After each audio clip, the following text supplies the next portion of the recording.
Quelle que soit ta prison, quelle que soit ta douleur, quelle que soit ta situation, Dieu fera.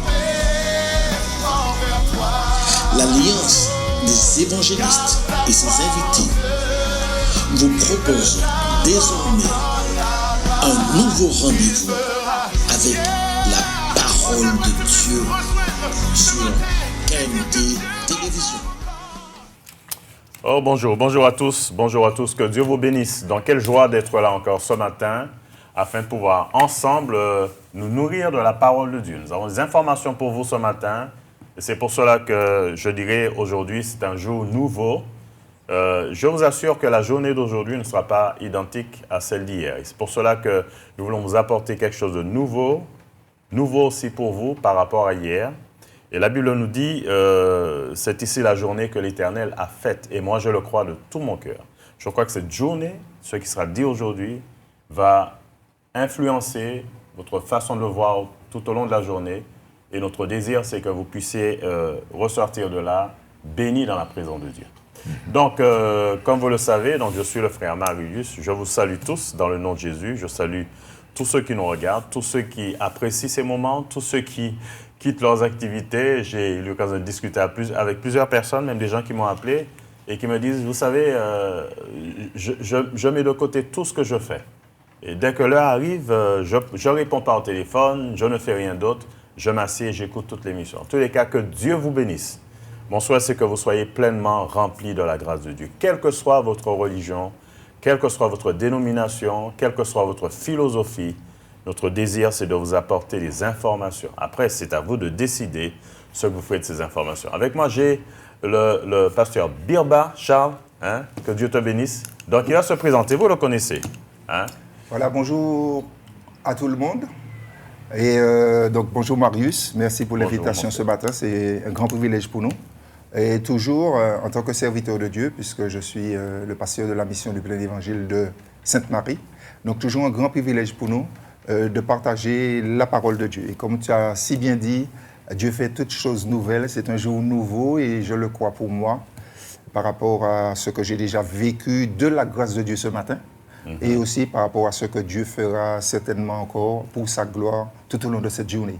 Alors je pense aussi qu'il sera de même pour les téléspectateurs donc de KMT ce matin, mais à travers cette émission, puisque c'est une émission qui a une portée éternelle. Dès qu'on parle de Dieu, ça a une portée éternelle. Ça a une destinée éternelle et donc je crois que Dieu prend plaisir aussi à ces moments. Alors que son nom soit glorifié, nous bénissons le Seigneur pour ce qu'il a fait de nous, pour ce merveilleux appel qu'il nous a adressé en Jésus-Christ, puis de ce qu'il nous communique la grâce tous les jours pour continuer à cheminer, à persévérer, et puis jusqu'au bout du chemin, que nous puissions dire comme l'apôtre Paul, j'ai achevé la course. Amen. Amen. Amen. Très important. Amen, c'est très important. Merci. Et oui, que Dieu soit béni. Nous ne sommes pas deux, il y a encore un autre frère avec nous qui va se présenter. Se présente. D'accord. Ben oui, bonjour Marius. Bonjour téléspectateurs, téléspectatrices. Ben je suis Kazerus Markelly. Donc, ça fait la deuxième fois que je suis avec vous. Et je suis content d'être là ce matin parce que, dès qu'on me parle de venir partager la parole du Seigneur, je suis friand de ces moments-là. Et j'aime bien me plonger dans la parole et puis partager, trouver des éléments qui nous permettent d'avancer avec Dieu. Et je souhaite et j'espère et je crois aussi surtout que ce matin sera vraiment un moment dédié à cela pour qu'ensemble nous puissions avancer et puis connaître Dieu mieux dans ce qu'il est. Voilà. Amen. Gloire à Dieu. Que Dieu soit béni. En tous les cas, j'aimerais simplement vous rappeler que notre désir, c'est de pouvoir toujours vous apporter plus d'informations concernant la parole de Dieu. Et en fonction de ces informations, vous allez réfléchir. Notre but, c'est de vous amener à réagir, à réfléchir, à penser, également, si besoin, à changer le cours de votre vie grâce à la parole de Dieu. Et la question que j'aimerais vous poser ce matin à tous ceux qui nous regardent, tous ceux qui nous voient, tous ceux qui verront cette émission, même surtout ceux qui nous regardent maintenant, il y a une table qui est dressée ici à KMT, une table sur laquelle il y a des mets succulents, c'est un bon repas, et nous allons manger ensemble ce matin. Nous allons tous emmener nos couteaux, nos fourchettes, et nous allons ensemble manger de la parole de Dieu. Et Donc, je voudrais m'adresser à mon frère juste à côté, Marc Elie. Et donc, je crois qu'il y a un sujet important ce matin que nous allons développer, Et donc, tu nous en diras un peu plus. Donc, je te laisse le soin de commencer et ensuite, on ira plus loin. D'accord. OK, donc ce matin, on va partager le sujet « Connaître Dieu pour une vie chrétienne, une vie équilibrée ». Donc, pour cela, nous allons lire 2 textes dans le même chapitre. Donc, dans Jean 17, versets 1 à 3, premièrement, qui nous dit « Après avoir ainsi parlé, Jésus leva les yeux au ciel et dit « Père, l'heure est venue, glorifie ton Fils, afin que ton Fils te glorifie. Selon que tu lui as donné pouvoir sur toute chair, afin qu'il accorde la vie éternelle à tous ceux que tu lui as donnés. Or, la vie éternelle, c'est qu'ils te connaissent, toi, le seul vrai Dieu, et celui que tu as envoyé, Jésus-Christ. » Nous irons au verset 26, qui nous dit « Je leur ai fait connaître ton nom, et je leur ferai connaître afin que l'amour dont tu m'as aimé soit en eux et que je sois en eux. » Voilà. Donc, nous allons nous appuyer sur ces 2 textes-là pour partager la connaissance, aller vers la connaissance de Dieu et de Christ. Voilà. Donc, pourquoi ce texte? Nous nous trouvons dans le fameux, comme on a l'habitude d'appeler, la prière sacerdotale. Donc, la prière de Jésus-Christ. Là, Jésus est vraiment à la fin de son ministère.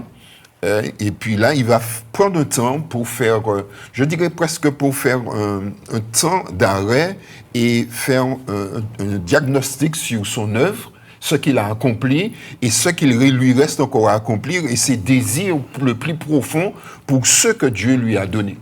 Voilà. Et là, il dit que, en fait, je leur ai fait connaître ton nom. Je leur ai fait connaître ton nom et tu m'as envoyé déjà premièrement pour leur donner la vie éternelle et il éclaire en disant en quoi consiste la vie éternelle. Et c'est bien, et c'est assez étonnant qu'il décrit la vie éternelle ainsi. Il ne décrit pas la vie éternelle comme une longue durée de temps, mais il décrit la vie éternelle comme la connaissance même de Dieu.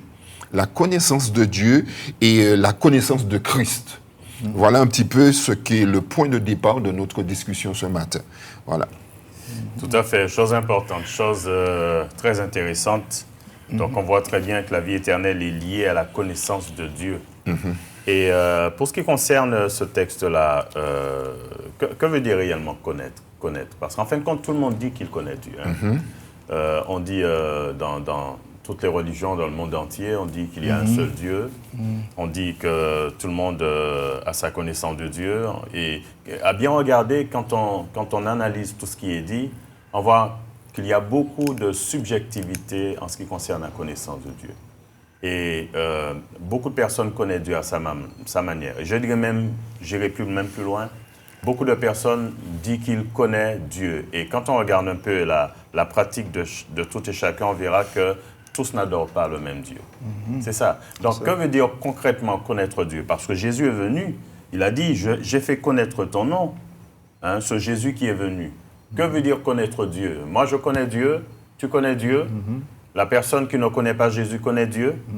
Des personnes qui connaissent Jésus, qui ne vivent pas selon ses lois, disent qu'elles connaissent Dieu. Que veut dire concrètement connaître Dieu? Alors, déjà, connaître Dieu... pour avoir une vraie connaissance de Dieu, il faut que ça soit une personne ou la personne qui vraiment a une parfaite connaissance de Dieu. Et la Bible nous dit que celui qui était dans le sein du Père, le Fils de Dieu, qui est venu jusqu'à nous, c'est lui qui nous a fait connaître le Père. Et ce Fils de Dieu, c'est Jésus-Christ. Et le Seigneur Jésus, nous avons aussi appris qu'il était dans le sein du Père. l'égal du Père, la personne du Père, ok, le Fils du Père. Et donc, ça c'est avant son incarnation. Ok? Donc, il avait la gloire du Père. C'est pourquoi dans notre texte, quand il prie « Glorifie ton Fils », au fait, et il parle de la gloire qu'il avait avant d'être incarné. Parce qu'il va revenir au Père après avoir accompli toute la volonté du Père. Et donc, puisqu'il a été jusqu'au terme de sa mission et il est resté fidèlement attaché au Père, lié au Père, eh bien, il prie le Père de lui redonner la gloire qu'il avait avant la fondation du monde, donc avant d'être incarné en tant que Fils. Ok. Et donc, c'est la connaissance vraie, réelle, authentique de Dieu. Eh bien, c'est le Fils de Dieu qui a été envoyé par le Père, qui nous a révélé parfaitement le Père. Et le moyen qu'il a utilisé, alors d'une manière précise, lorsqu'il s'est adressé ou manifesté au peuple juif, quand il était présent, donc de par son discours, de par sa parole, de par sa puissance, parce qu'il dit « Tout ce que je dis vient du Père, et tout ce que je fais, c'est le Père qui le fait à travers moi. » Donc il était vraiment uni au Père, et c'est lui qui a manifesté la nature du Père. Et donc c'est Jésus-Christ donc, qui nous a révélé le Père, et aujourd'hui nous avons cette connaissance, cette révélation par le biais de la parole de Dieu, qui est Dieu lui-même, puisque Dieu et sa parole sont inséparables. Donc nous avons ce niveau de connaissance, mais on peut encore, à travers l'échange, aller encore plus en profondeur dans le mot connaître le Père. Okay?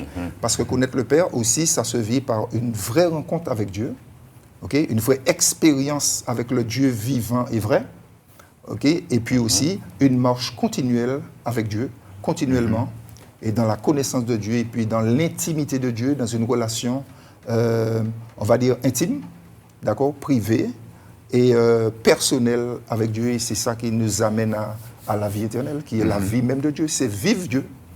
Okay? Donc nous savons de quoi nous parlons quand nous parlons de Dieu. Ce n'est pas appuyer sur ce qu'on dit de Dieu, hein, puisque le Seigneur Jésus d'ailleurs il en a parlé, il a dit à ses disciples, qui dit-on que je suis? Alors bon, beaucoup de personnes disent, voilà, on dit tu es Élie, tu es le prophète, etc. Mais il dit non, c'est vous, je veux savoir vous. Qui dites-vous que je suis? Et c'est Pierre qui reçoit la révélation. Et ce que Jésus dit, ça a une grande portée parce qu'il dit, ce n'est pas la chair et le sang qui t'ont révélé cela. Il dit, c'est mon Père qui est dans le ciel. Donc nous voyons qu'il y a une révélation du Fils qui vient du Père et une révélation du Père qui vient du Fils. Ça, c'est très, très, très enrichissant en tout cas. Pourquoi? Parce qu'au fait, c'est dans la Bible, quand vous lisez et quand on lit la parole de Dieu, on s'aperçoit que le seul nom qui est lié à Dieu lui-même, c'est Jésus-Christ. On ne voit jamais Dieu et un ange, quelle que soit la grandeur de l'ange. Dieu associé à un nom de serviteur, quelle que soit la grandeur du nom du prophète, mais on associe le nom de Dieu à son Fils Jésus-Christ. Tout à fait. Donc on voit bien que ces deux natures-là vont ensemble. Donc le Père et le Fils et le Père. Tout à fait, tout à fait. Voilà. J'aimerais un peu apporter une information, je crois, qui... Concernant connaître, dans ce texte-là, la Bible dit que Jésus a dit « J'ai fait connaître ton nom aux hommes, à ceux que tu m'as donnés ». Donc, il y a deux choses que je dois, sur lesquelles je m'arrête concernant le verbe « connaître ». Parce que vous savez, dans la Bible, pour ceux qui m'écoutent, ceux qui nous écoutent, ceux qui suivent ce débat, dans la Bible, le verbe « connaître » Louis II a traduit le verbe « connaître » un peu... Donc, il a plutôt rendu, à partir des textes originaux, des textes grecs pour le Nouveau Testament, il a traduit « connaître » un peu dans beaucoup de versets. Mais on voit que le verbe « connaître » quand même a des nuances. Même en français, le verbe « connaître » est nuancé en fonction de la proximité qu'on a, en fonction de ce qu'on considère comme connaître. Et dans ce texte-là, la particularité du verbe « connaître », quand Jésus dira « Je fais connaître ton nom aux hommes, à ceux que tu m'as donnés », ce verbe « connaître » fait allusion à une connaissance par expérience. Parle pas d'une connaissance simplement le fait d'avoir reçu des informations. Je parlerai d'une connaissance intellectuelle. Donc, je reçois des informations. Pour vous donner un exemple, quand Jésus dira là « Je fais connaître ton nom », donc ce verbe qui est employé, qui est « ginosko », ce verbe qui est un verbe grec, ginosko, qui veut donc dire connaître par expérience, connaître, comprendre, percevoir, avoir connaissance d'eux. Mais surtout, dans l'expression juive, ce verbe désignait une relation entre un homme et une femme. On parle de relation sexuelle. Simplement pour expliquer que pourquoi il prenait à chaque fois ce verbe quand il fallait rentrer dans une pleine connaissance, c'est parce qu'on estimait, jusqu'à présent on l'estime maintenant, qu'on ne peut pas mieux connaître quelqu'un que par des relations intimes. Et c'est pour cela qu'à chaque fois, nous revoyons avec Paul, quand Paul parlera avec les Éphésiens dans le chapitre 1er, quand il va dire qu'il demande que Dieu le remplisse de toute sa connaissance et qu'il se fasse connaître à eux, il parle d'une connaissance par expérience. Pour cela que nous mettons beaucoup l'accent sur une rencontre personnelle avec Dieu. Et tu as bien fait de le dire. Connaître Dieu, pas simplement connaître son nom, connaître un nom. Je ne dis même pas son nom, parce qu'il y a des gens qui pensent que connaître un nom, mais surtout avoir une rencontre. Hein? Si je dis par exemple, je connais M. Trump, il n'y a pas de débat politique ce matin. Hein? Ouais. Je le dis parce qu'il y a tellement... Quand on regarde aux États-Unis ce qui se passe avec Donald Trump, quand je dis que je connais Donald Trump, ou encore quand je dis que je connais M. Macron, quand je dis que je connais le roi d'Angleterre, je le connais comment? Je le connais simplement parce que je le vois à la télé, j'ai écouté ses discours. Je le connais comme ça, par information. Ce sont des informations. Et pour vous donner un exemple, quand Jésus va parler, Jésus a dit... quand je vous donne un texte, ce texte-là, où quand le Christ parlera, le temps pour moi de retrouver... oh là là, ok. Bon, bref. Donc, on est dans Jean chapitre 17. Je retourne dans le chapitre 17. Ouais. Bon, retournons directement dans le chapitre 17. Jésus va dire... Oups, je m'en mêle les pinceaux. Chapitre 17, attendez. Non, 26. je cherche. Je voudrais retrouver bien ce que sur lequel j'avais... Ok, nous voilà. Parfait. Dans le chapitre 17, dans le verset 26, Jésus dit « Je leur ai fait connaître ton nom, et je leur ferai connaître afin que l'amour dont tu m'as aimé soit en eux. » Simplement pour faire une comparaison avec le verset 3. Le verset 3, il dira « Or, la vie éternelle, c'est qu'ils te connaissent. » Donc, j'ai expliqué que c'est connaître par expérience. Par contre, dans le verset 26, il dit « Je leur ai fait connaître ton nom. Je leur ai apporté des informations. Et ce verbe qui est employé n'est pas le même qui est employé. Je parle dans l'étymologie, je parle des verbes en grec. Ce n'est pas le même qui est employé. Celui qui est employé là, dans le verset 26, c'est gnorrizo, qui signifie connaître de manière intellectuelle. Et donc, je reçois des informations. Donc, pourquoi je fais la différence? Je mets l'accent dessus. Donc, cela signifie acquérir de la connaissance. Acquérir de la connaissance. Pourquoi je mets l'accent dessus? Et je pense que ça me permettra d'aller plus loin. Et c'est parce qu'aujourd'hui, il y a même des gens qui disent qu'ils connaissent la Bible. Ils lisent la Bible. Et c'est vrai, il y a des gens qui lisent la Bible. Des gens qui peuvent vous citer des textes entiers de la Bible. Mais est-ce que ça signifie qu'ils connaissent Dieu? Qui peut répondre là d'entre vous deux? Non. Par contre, nous ne sommes pas seuls. Il faudrait de temps à autre que nous regardions les personnes qui... Tout à fait. Oui. OK, d'accord. Oui, bien sûr qu'aujourd'hui, c'est vrai que les gens disent qu'ils connaissent Dieu, mais en réalité, il y a quelque chose qui trahit très souvent leur méconnaissance de Dieu, ou bien quelquefois même nous, parce que ça dépend aussi du degré de connaissance qu'on a, et qui trahissent le degré de connaissance qu'on a. Ce sont les actes que nous posons qui ne sont pas toujours qui ne sont pas toujours en adéquation avec quelqu'un qui connaît véritablement le Dieu véritable. Et lorsque nous regardons le texte que nous avons lu ce matin, Jésus dit, je leur ai fait connaître la vie éternelle, c'est qu'ils te connaissent toi, le seul vrai Dieu. Donc nous voyons que la connaissance déjà, c'est comme une boussole qui nous oriente et qui nous conduit vers quelqu'un de bien précis.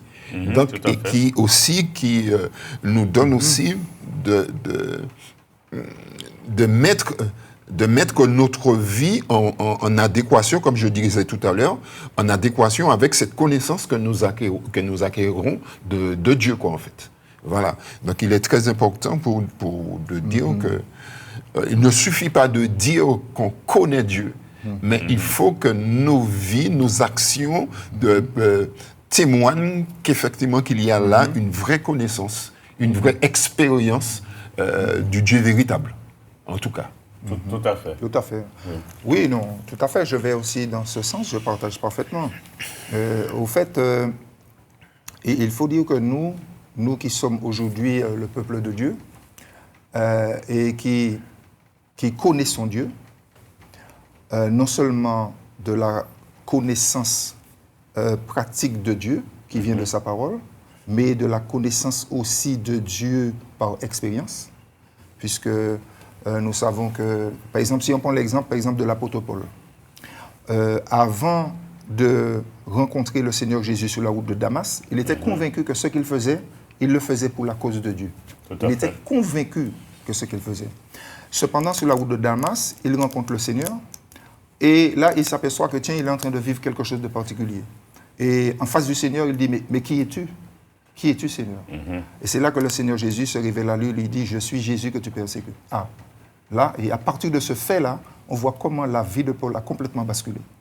Donc, et Paul est entré dans une relation de connaissance de Dieu, parce que quand on lit ses épîtres, et lui, il dit que c'est par la révélation qu'il écrit ces quelques mots, et il dit dans Éphésiens, afin que vous puissiez discerner l'intelligence que je possède du mystère de Dieu.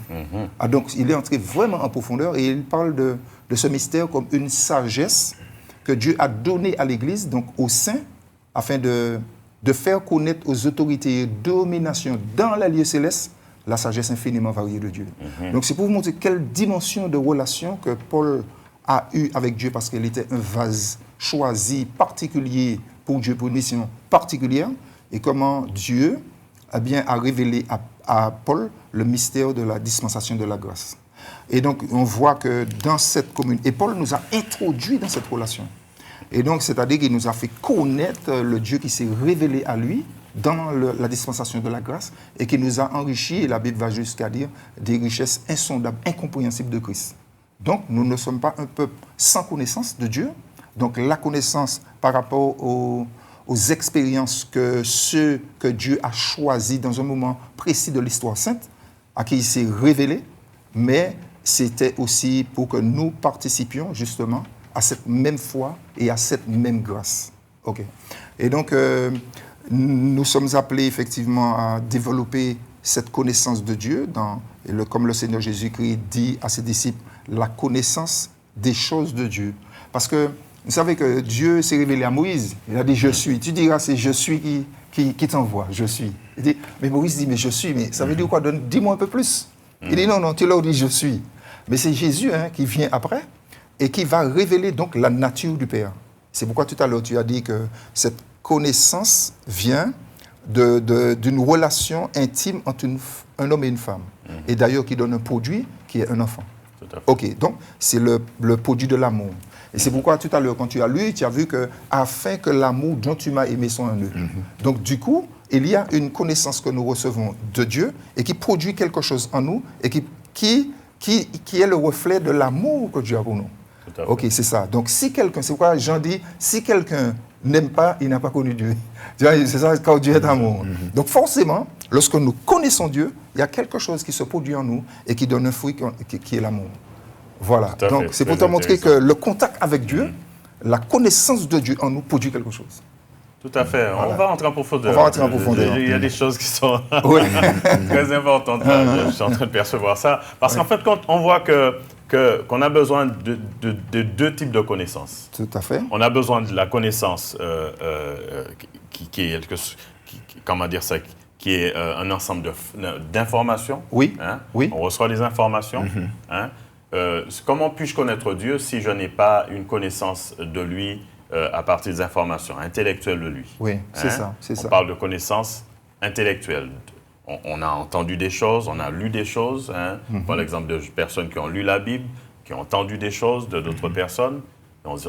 Je prends l'exemple de la femme samaritaine, quand elle a donné à Jésus sa vie, elle est allée dans son village, et ceux qui étaient dans son village, quand on leur a annoncé Jésus, elle leur a apporté des informations. Tout à fait. Et c'est ce que nous dit le verset 26. Jésus a fait connaître, j'ai fait connaître ton nom aux hommes, à ceux que tu m'as donnés, j'ai fait connaître ton nom. On voit bien que cette information, plutôt cette connaissance, elle est importante. La connaissance intellectuelle de Dieu est importante. Oui, bien sûr. D'accord? Je vais bien, pour que vous puissiez voir où je vais, bien séparer les deux. Oui. Donc, d'un côté, j'ai la connaissance de Dieu, connaissance intellectuelle, sans laquelle je ne peux pas connaître Dieu. Et d'un autre côté, j'ai la relation intime avec Dieu. Cette relation qui est une connaissance par expérience. Qu'est-ce qui me permet de sortir de cette connaissance intellectuelle pour arriver à cette connaissance par expérience de Dieu? Parce qu'en fin de compte, les gens nous écoutent. Bien sûr. Il y a bien quelque chose. Est-ce que c'est parce que je connais Dieu de manière intellectuelle que je le connais forcément par expérience?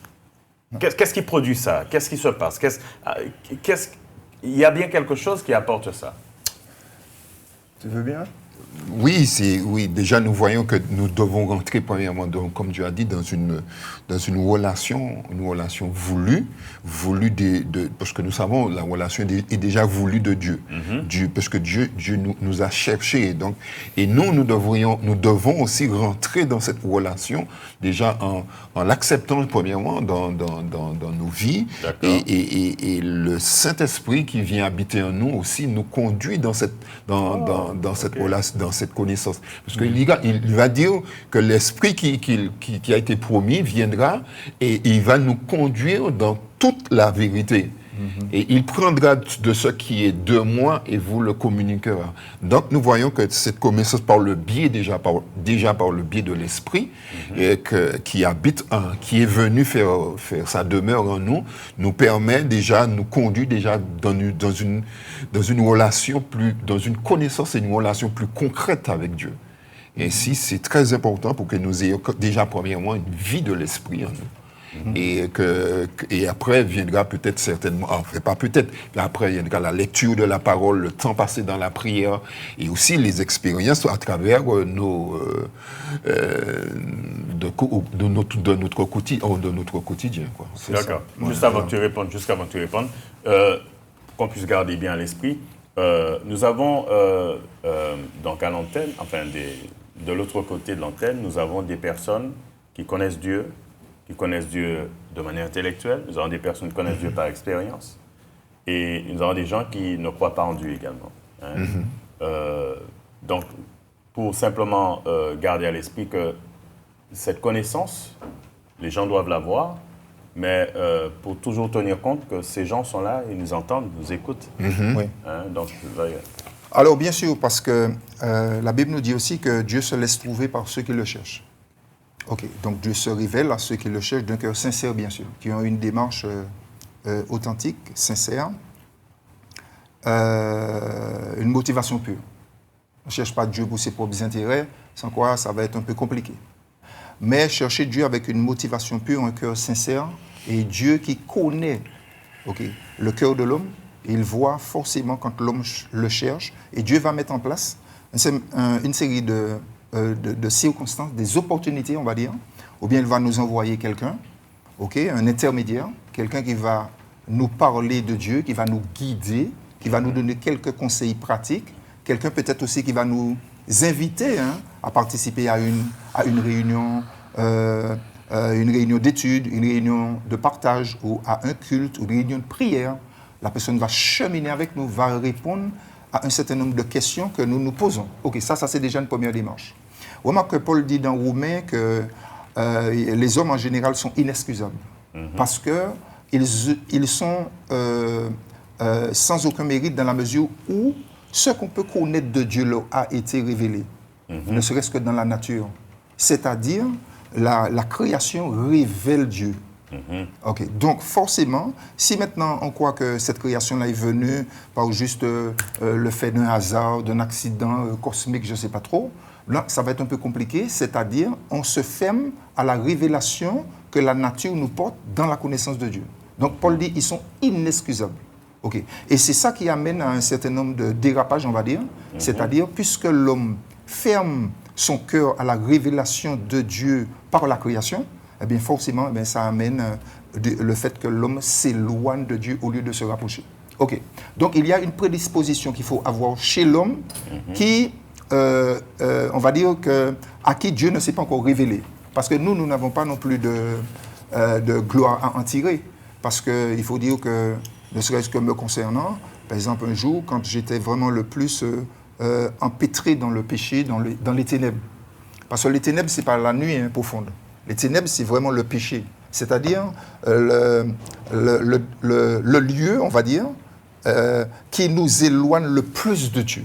Okay. C'est là, lorsque j'étais dans cette situation-là, que Dieu s'est révélé à moi. Okay. Donc, ma foi ou ma connaissance de Dieu prend un départ lors d'une rencontre avec Dieu où Dieu s'est révélé. Okay. Maintenant, quoi qu'il en soit, tous ceux qui ont vécu une rencontre avec Dieu, qui ont eu cette connaissance de Dieu par la révélation, au fait, quand on étudie par exemple les textes, nous tous, nous n'avons pas reçu la même révélation de Dieu. Par exemple, tu vois l'apôtre Paul, il a rencontré Jésus sur la route de Damas. Il y en a d'autres, par exemple, Timothée a connu Dieu par rapport à la foi de sa mère et de sa grand-mère. Okay? On a d'autres serviteurs de Dieu qui ont connu Dieu par le témoignage des autres. Par exemple, Luc, en faisant, par exemple, des enquêtes très affinées et approfondies à l'attention, effectivement, de Théophile, eh bien, finalement, il a découvert que finalement, c'est une histoire où Dieu est au centre de l'histoire.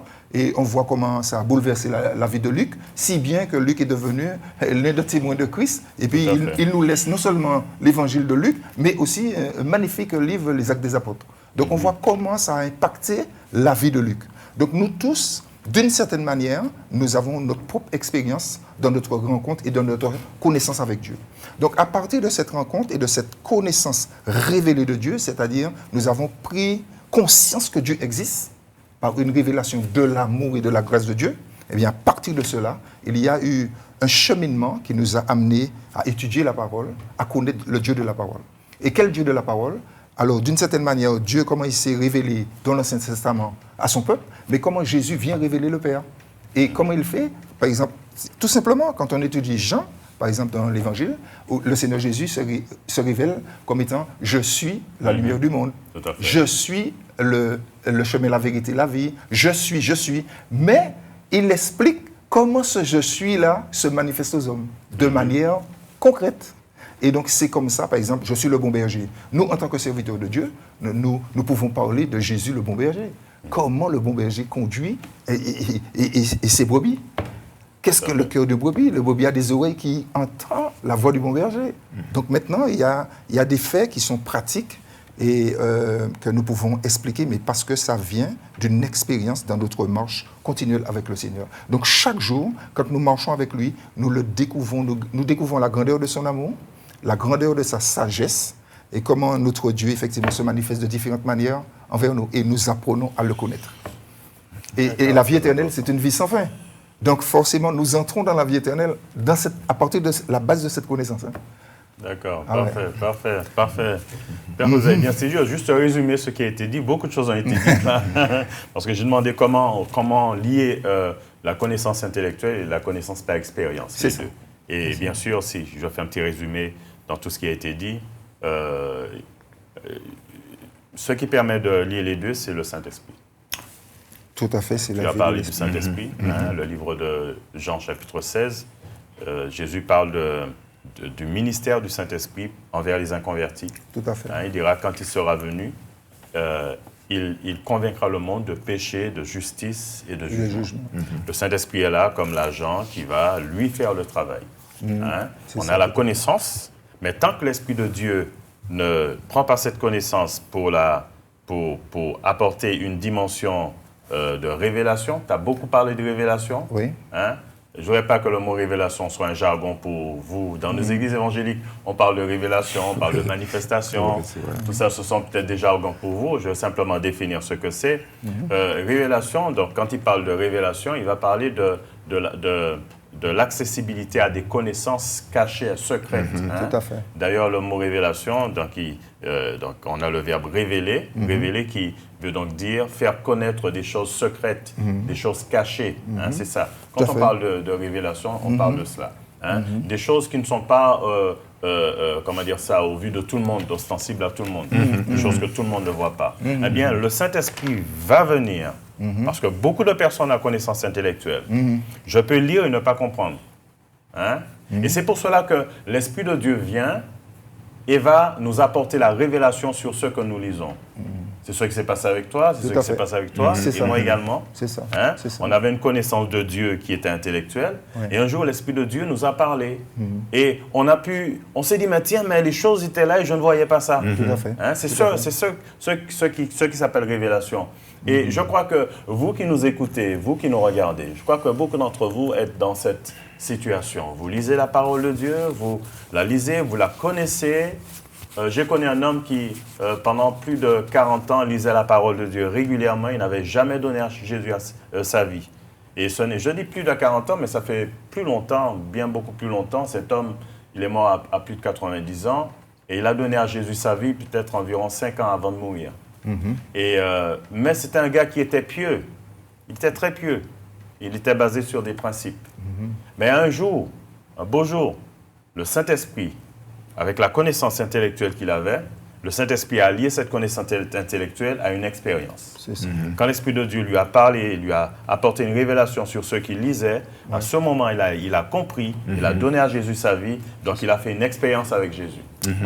Donc, il est passé de la connaissance intellectuelle à une connaissance par expérience avec Jésus.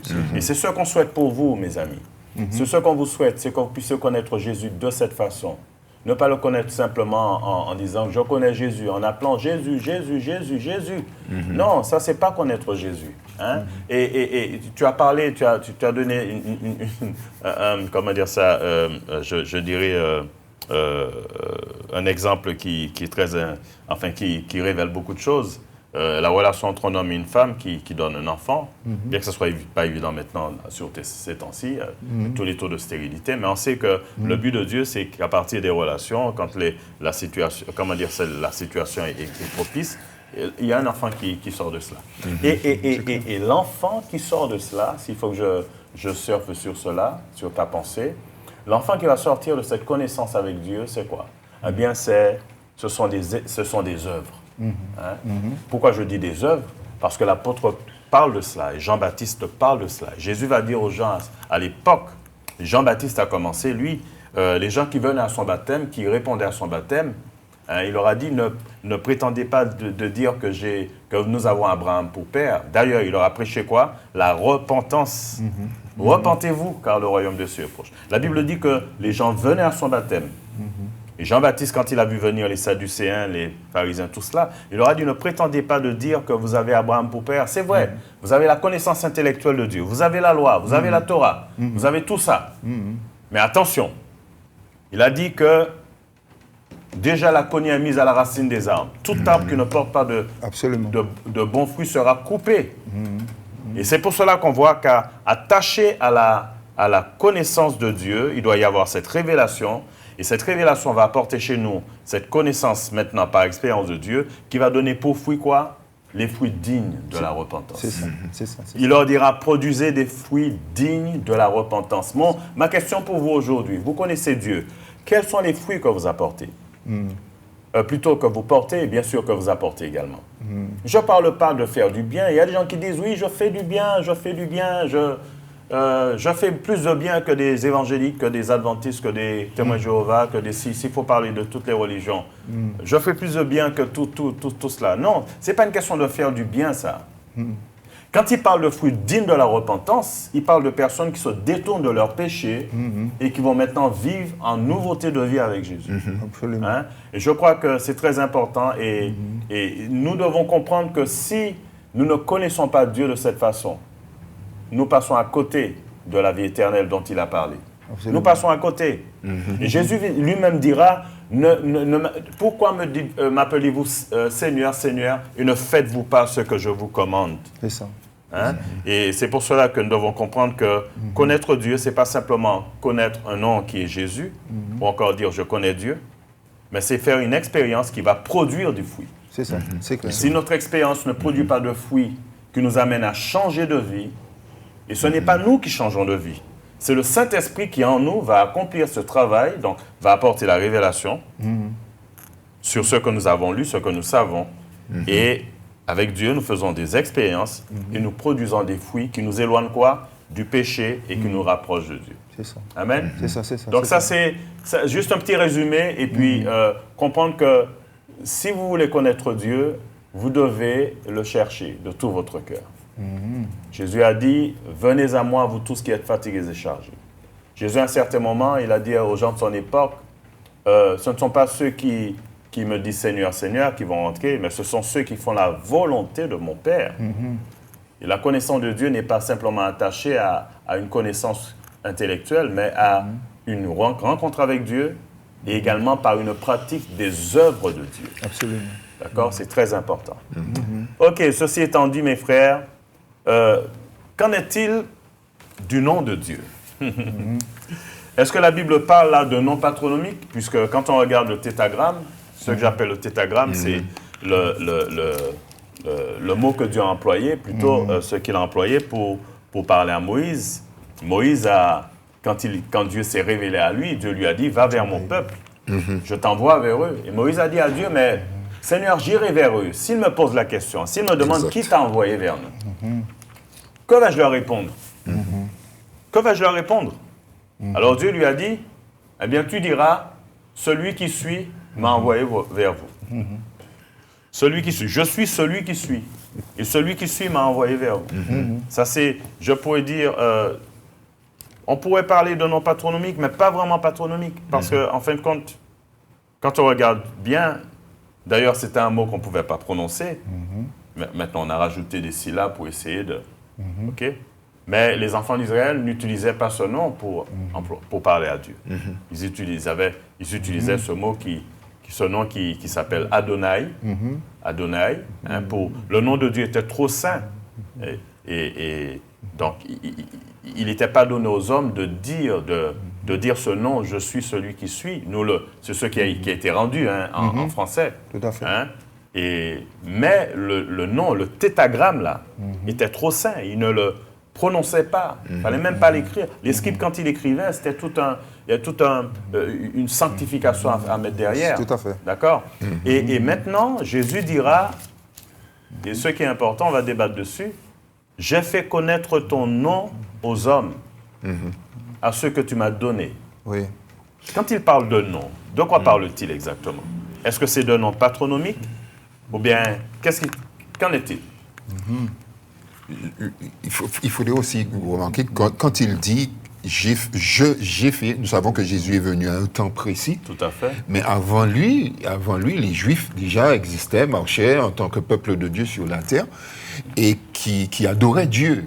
Qui adoraient Dieu. Et ne voilà-t-il pas que là, maintenant, il dit, avec sa venue, il a fait connaître le nom. Est-ce que cela voudrait dire que avant soit venu sur terre, les Juifs ne connaissaient pas le nom véritable de Dieu? Parce que là, il dit, j'ai fait connaître ton nom à ceux que tu m'as donnés. Donc, il faudrait comprendre aussi que le nom de Dieu est fortement associé à son caractère. OK. Est fortement associé à son caractère. C'est pourquoi dans l'Ancien Testament, nous allons trouver plusieurs noms. Dieu, Jéhovah Rapha, Jéhovah ceci. Donc, qui amène à la lumière un caractère particulier de Dieu et qui fait que nous pouvons trouver en Dieu tout ce que nous cherchons de par son nom. Et nous voyons que il a dit, et Jésus lui-même a dit, celui qui m'a vu a vu le Père. Si tu m'as vu dans mes actions, dans mes propos, dans tout ce que j'ai été au milieu de vous, ben voilà ce que le Père est. Et donc, le nom de Dieu, et il ne faudrait pas premièrement aborder le nom de Dieu comme tu dis, comme un nom patronyme, mais comme vraiment ce qui fait ressortir son caractère, ce qu'il est pour nous. Et dans le « je suis », il y a encore beaucoup d'aspects même de Dieu que nous pouvons trouver et que nous soyons au bénéfice de ces caractères-là. Tout à fait, tout à fait. Mon frère Charles, tout à fait. La Bible nous dit que, d'ailleurs, c'est un verset qu'on cite souvent, et dès le début de la vie chrétienne, Jean 3,16. Dieu nous a tant aimés qu'il nous a donné Jésus-Christ. Et donc, Jésus-Christ est le don de Dieu aux hommes. D'accord? Donc, le don de Dieu aux hommes, et c'est Jésus-Christ, par lequel nous avons la vie éternelle. Ok, parce que Dieu le Père a donné au Fils le pouvoir de donner la vie éternelle. Et nous sommes le don du Père au Fils. Parce que Jésus dit, ils étaient à toi et tu me les as donnés. Tout à fait. Ok. Et c'est ainsi que dans Jean 18, donc Jean 17 plutôt, verset 26, je leur ai fait connaître ton nom et je le leur ferai connaître. Afin que l'amour dont tu m'as aimé soit en eux et que je sois en eux. Parce que Jésus-Christ, lui, il est conscient qu'il jouissait de toute la plénitude de l'amour du Père. D'ailleurs, Paul le dit aussi, c'est-à-dire que nous aussi, à notre tour, que nous puissions connaître les dimensions de l'amour de Christ. Hauteur, profondeur, largeur, tout. Et il dit, et jusqu'à ce que nous soyons remplis de sa plénitude et connaître Christ.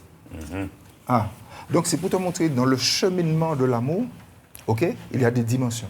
Alors on dit que la dimension de l'amour de manière verticale, c'est cet amour entre le Père et nous. Okay, le Père nous a aimés et nous a donné le Fils. Un amour qui sort du ciel et qui va jusqu'à nous. Et de manière horizontale, de gauche à droite, c'est l'amour pour le prochain. Ok, ça descend, donc ça ressemble déjà à la croix. Ok, jusqu'à ça, cet amour se révèle dans la profondeur. Et j'ose imaginer que c'est une profondeur qu'on ne connaîtra jamais, ok, les dimensions. Ok, parce qu'il continue et dit jusqu'à ce que nous puissions expérimenter la dimension de l'amour. Donc, c'est pour montrer que dans l'amour de Dieu, c'est pourquoi Jésus, quand il parle de cet amour-là, dans cet amour-là, il parle de la pleine révélation du Père en lui. Parce que Jésus était conscient que finalement, dans son intimité et relation avec le Père, il était tellement dévoué au Père que tout ce qu'il disait, c'était la parole même du Père. Bien qu'il était la parole incarnée, faite chair. Mais tout ce qu'il disait provenait du Père, sans louper pas une virgule ni un point. Ce qu'il disait, c'était parole de Dieu, point. Et donc, et les œuvres aussi, sa vie aussi. C'est pourquoi il dit, j'ai achevé ton œuvre, donc j'ai glorifié ton nom sur la terre. Ok, ça c'est l'achèvement de la mission qu'il avait sur la terre. Il a glorifié. Et dans cette gloire, c'est-à-dire, il a fait connaître le nom du Père, c'est-à-dire sa nature, son amour, sa bonté, ses voies. Parce qu'il faut comprendre que j'aime bien croire que Adam, dans le principe de la désobéissance, il a introduit un principe sur la terre. Le principe de la propre volonté humaine. Mais Jésus est venu et il a traversé ce principe en accomplissant toute la volonté du Père jusqu'à la croix. Attention. Donc Jésus-Christ, lui, c'est pourquoi il dit, il est le chemin qui retourne au Père. Ok, donc il n'a pas dit un chemin ou l'un des chemins. Il a dit, je suis le chemin. Le chemin. Donc aujourd'hui, nous pouvons pointer beaucoup de chemins pour aller à Dieu. Jésus dit, tous ceux qui étaient avant moi là-bas, ils ont dit, bon, ils ont utilisé les moyens, etc., etc. D'autres avaient la clé de la science, mais ils ne l'ont même pas utilisée pour eux-mêmes. Tu me suis? Donc, ils ne peuvent pas vous amener là où ils n'ont pas été.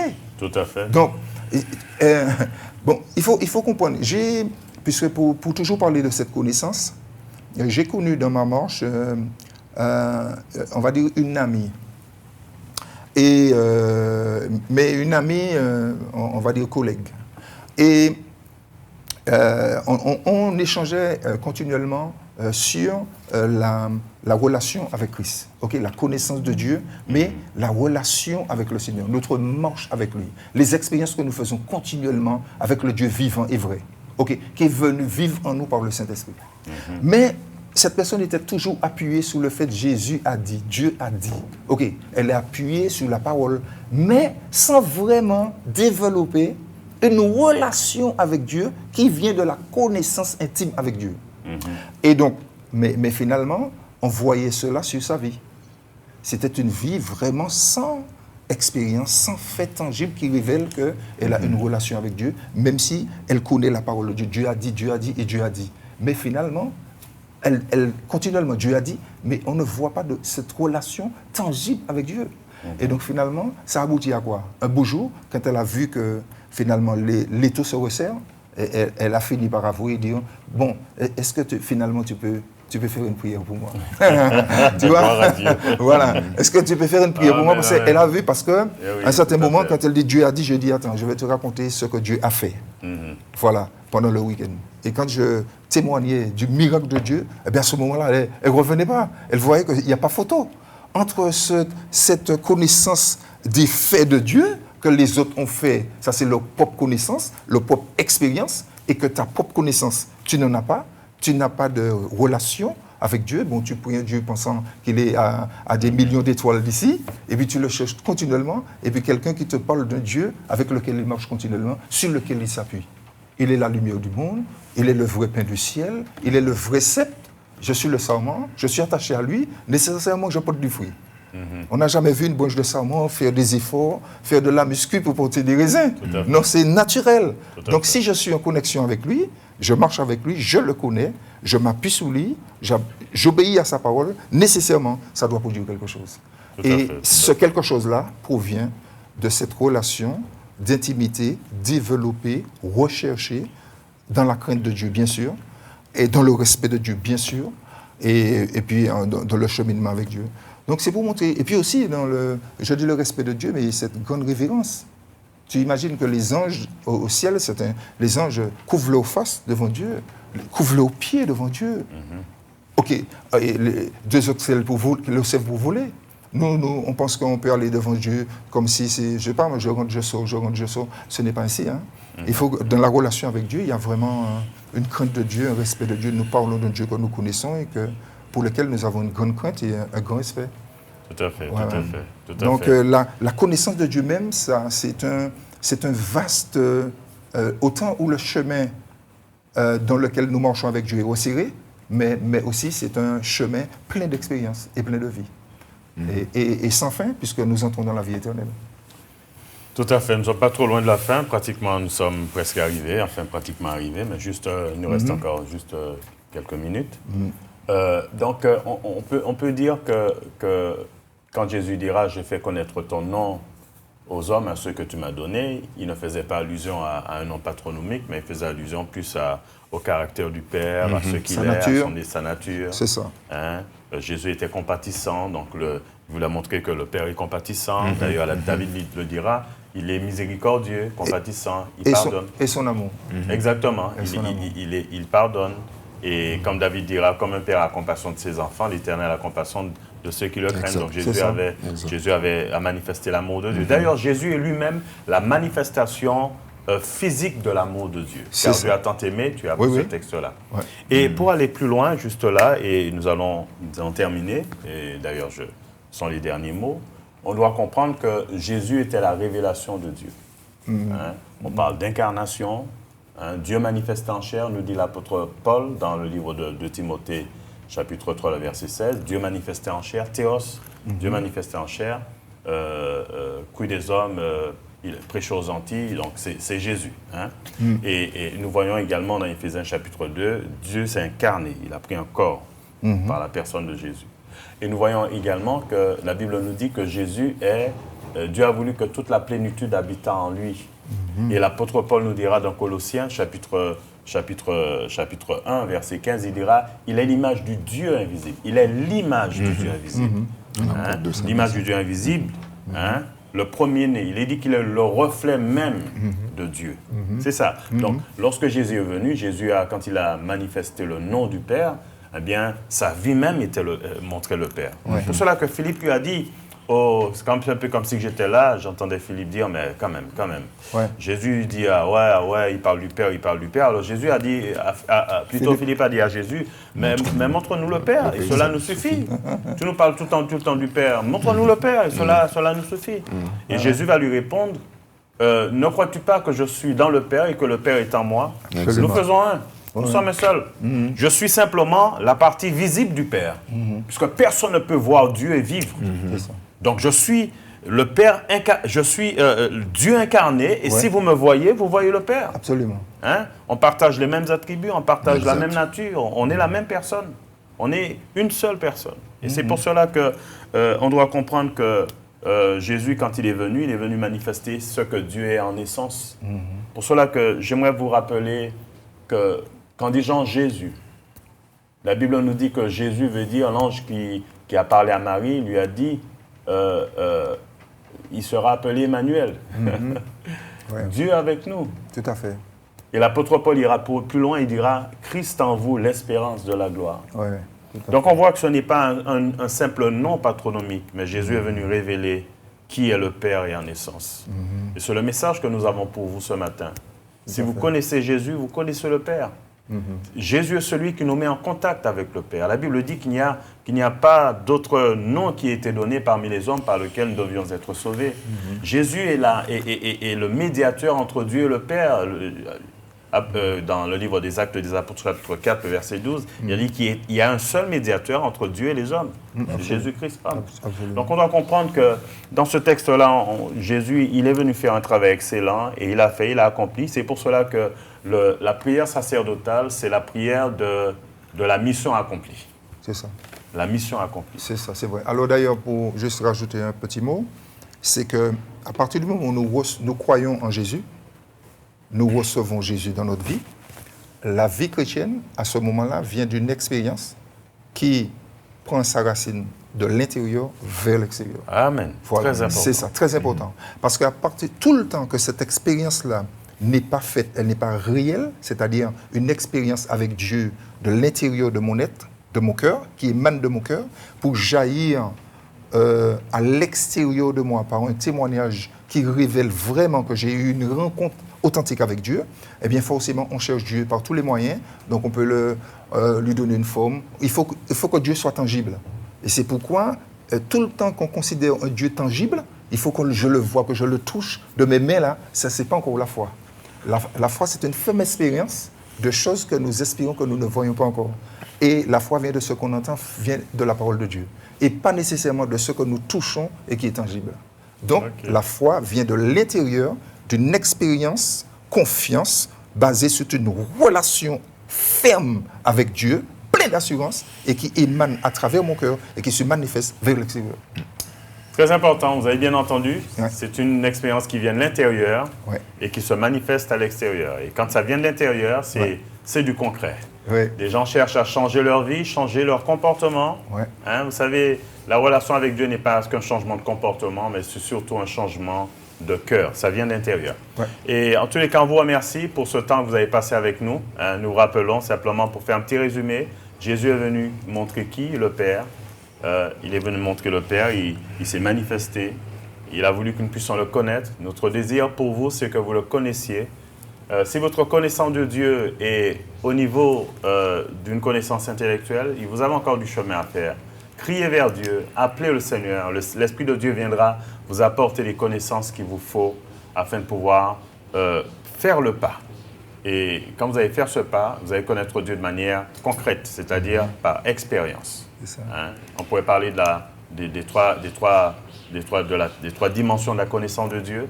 Une connaissance que vous voyez par rapport à ce que vous voyez, selon Romains chapitre 1, quand il est dit Dieu leur a fait connaître. Tout ce qui nous entoure, c'est une manifestation de la connaissance de Dieu. Le soleil, la lune, la nature, tout c'est une manifestation de la connaissance. Et le message que vous entendez, le message de la Bible, c'est une manifestation de la présence de Dieu, également de la connaissance de Dieu, intellectuelle. Mais vous avez besoin d'aller plus loin. une connaissance par expérience. Tu es qu'à merci mes frères ce matin. Passe un bon temps dans la présence de Dieu. Mon remercions le Seigneur.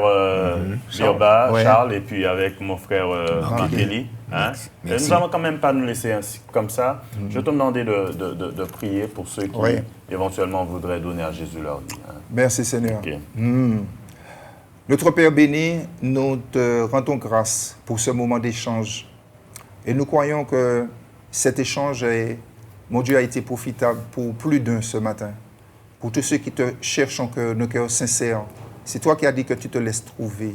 Et je te prie pour qu'à travers, mon Dieu, ta parole que nous avons échangée, que, mon Dieu, des cœurs s'ouvrent à toi. Que des cœurs entrent, mon Dieu, dans une vraie démarche authentique pour te recevoir comme leur Seigneur et leur Sauveur. C'est alors qu'ils te glorifieront. Nous te bénissons parce que jusqu'à maintenant, l'œuvre de Christ, mon Dieu Tout-Puissant, continue dans le monde par le glorieux Saint-Esprit qui nous a envoyés pour convaincre les hommes de péché, de justice et de jugement. Alors nous te prions que ce matin, mon Dieu, que des cœurs puissent te recevoir comme leur Sauveur personnel, que cela soit authentifié dans leur cœur, dans leur esprit, et que le nom de tous ceux, mon Dieu, qui dans leur cœur, parce que tu connais toutes choses, mon Dieu, on dit oui ce matin, ils veulent te connaître. Mon Dieu, ils veulent cheminer avec toi, ils veulent te connaître par expérience. Nous te prions, mon Dieu, que leur cœur et leur désir soient comblés richement pour ta gloire. Alors merci pour ce que tu es en train de faire, merci pour ce que tu vas achever, car il n'y a pas d'œuvre que tu commences et que tu n'achèves pas. Nous croyons en toi, nous te bénissons, nous te rendons grâce, que ta volonté soit faite sur la terre comme au ciel. À toi l'honneur et la gloire. Et j'ai prié dans le merveilleux nom de Jésus-Christ, notre Sauveur et notre Dieu. Amen. Amen. Que Dieu Merci soit Seigneur. béni. Si vous Gloire à voulez Dieu. nous joindre, vous avez des numéros sur l'écran, vous avez un numéro de téléphone pour nous contacter. Et sur cela, nous vous disons, quel que soit, Dieu fera. Fera. Que son nom soit béni. Amen. Amen. Quelle que soit ta prison, quelle que soit ta douleur, quelle que soit ta situation, Dieu fera. L'Alliance des évangélistes et ses invités vous propose désormais un nouveau rendez-vous avec la parole de Dieu sur KMT Télévision.